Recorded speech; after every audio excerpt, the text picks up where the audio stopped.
Never thirsty. Never thirsty. So you're saying that Tupac played party, like was listening to Biggie? Biggie's first song had just come out. Yeah. That's when they were still cool. Or before they got, or whatever. I don't know. I think they were already cool. But, that's crazy. And while it's interesting, you mentioned John, obviously a legend. You know, obviously I grew up in the era where his films were culturally insane, and I was in Canada, and we all rushed to the theater to watch all of his movies. Incredible. Did that sort of connection lead you to sort of look at music in a way through like sort of a film lens? Because you mentioned Gangster's Paradise, and I know that was in a soundtrack.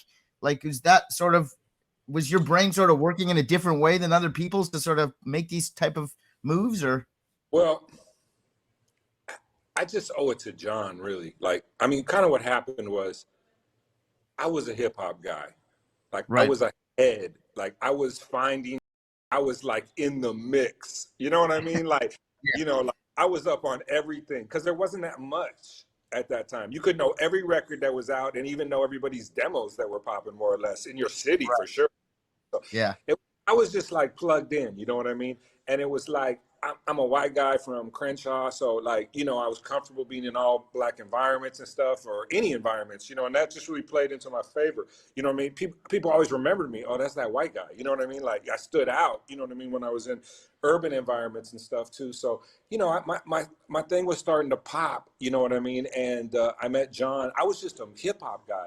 And I was just a plugged in guy that really was really, and John said, oh, this is my A&R. This guy's going to bring me the good songs or whatever, you know what I mean? And so we worked together on Poetic Justice, and that's how he used me. He didn't even really use me like a music supervisor. I didn't know what the music supervisors did. I was like learning on the job. I was kind of shook. Like, you know, I was kind of like the Emperor's New Clothes. I was like, yeah, I'm the music supervisor. Like, what do music supervisors do? Like, what? You know what I mean? Like, and it was a studio film, so they were actually doing all of the administrative, the clearing, a lot of the main work of what music supervisors do. I didn't even have to do. I was just there to find songs. So I was like, oh, did you use that as a chance to sort of like elevate your roster?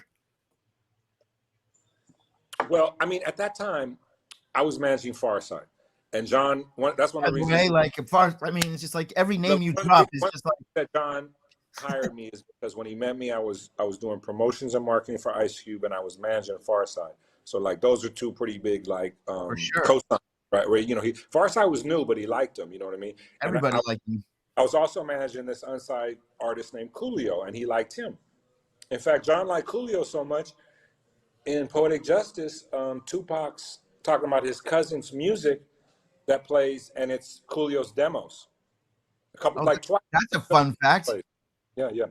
And so anyway, I mean, I was just trying to find music that John liked that would fit in the film or whatever. You know, John was on some big, we're getting TLC songs. I remember we got an Usher song. That was Usher's first song ever. He was like 12. I met Usher, he was like 13 or something.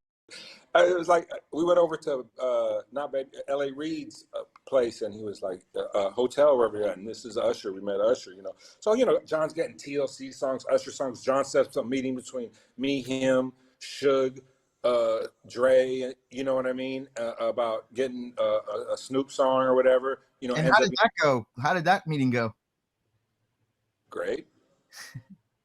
Everybody loved John. I'm John's dude. Yeah. Never thirsty.